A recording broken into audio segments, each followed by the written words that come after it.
In the stilted, swaying slums of Makoko, where canoes were more common than cars and rooftops caught the sound of dreams sinking, lived a boy named Timmy. At 16, Timmy was an orphan, a scavenger, and a dreamer. His mother, a fish seller, had drowned during a flood. His father, a shadow people spoke of in hushes, gone since he was a child. Timmy survived by diving for scrap metal and ferrying passengers for rich mainlanders who came to gawk at Makoko's floating Venice. But Timmy wanted more. He longed for riches, for power, for something that would lift him out of the mud and above the wooden walkways where dreams died young. And then one night, it came. It was the kind of night where the water didn't move. The stars hung heavy, and even mosquitoes seemed to hush. Timmy was paddling home after a long, dry night with no passengers when he heard it. Timmy. Timmy. He spun around. No one. Just repose on the surface.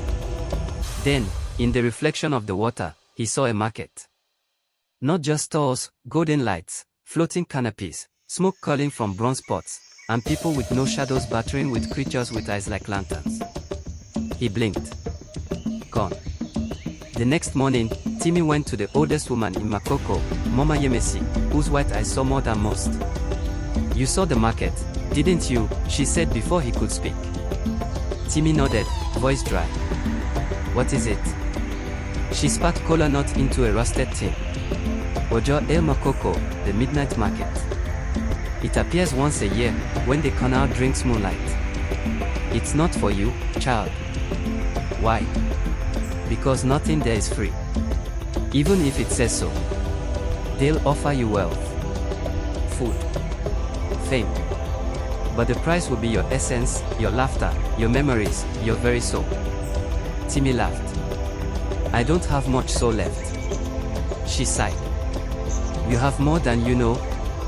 That night, unable to resist, Timmy returned to the canal and waited. When the moon touched the water at midnight, the air shimmered, and the midnight market appeared. Stalls floated like lily pads on black water. Some were manned by humans with silver eyes. Others by talking goats, horned spirits, and shadowy merchants with no mouths. A ferryman in a tattered agbada reached out a hand. "First visit is free. Come, child of the drowned." Timmy stepped in. He passed a stall where a woman with 6 arms sold laughter in jars. One cost a childhood memory. Another stall offered golden clothes in exchange for the sound of your name. A masked spirit with 1,000 tongues hissed, "Trade your regrets. We'll give you a future." Timmy ignored them. Then he saw it, a golden coin, glowing with symbols. "What's that?" he asked the merchant. "A soul token," it rasped. "Give me a tear of genuine sorrow, and it's yours." Timmy remembered his mother, sinking beneath the water, hand outstretched. He wiped one tear. The merchant snatched it midair, and handed him the coin. The moment it touched his hand, everything changed. By morning, Timmy woke in a new house, clean walls, stocked pantry, generator humming like a loyal pet. His bank account overflowed. His face appeared on posters as the new face of a tech startup he didn't remember creating. He was famous. Admired. Feared. But something was wrong. He couldn't remember his mother's face. Or his real name. He laughed at a joke but didn't hear the sound. He tasted food but it was like chewing ash. He had everything, except himself. Panicked, Timmy returned the next midnight. The market greeted him warmly. "Looking to return your fortune?" asked the spirit with a crocodile smile. "Yes," Timmy gasped. "I want myself back." The merchant shrugged. "We don't do refunds." "Then I trade more. My fame, my wealth, anything, just let me remember." Another stall whispered, "You can find yourself, if you find your mother's tear." "What do you mean?" "She paid a price too." Desperate, Timmy found Mama Yemesi again. Tears welled in her white eyes. "Your mother, she went to the market years ago. Traded her freedom for yours. That's why the water took her. The market claimed her death."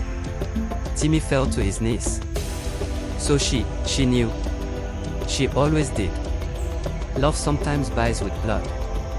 Timmy returned to the market a final time. This time, he went to the darkest corner, where no torches burned. There sat the debt collector, a being made of smoke and bone. "I want my mother back," Timmy said. "And I want my soul." "You have nothing left to give." Timmy held up the golden coin. "Then take this. All of it." The being sniffed it. "Not enough." "Then take my memories of this life. The wealth. The comfort. Take it all." "And your name?" "Yes." The collector opened its maw and swallowed it whole. Timmy woke up in a wooden canoe, on the edge of Makoko, barefoot and hungry. He had nothing. No name.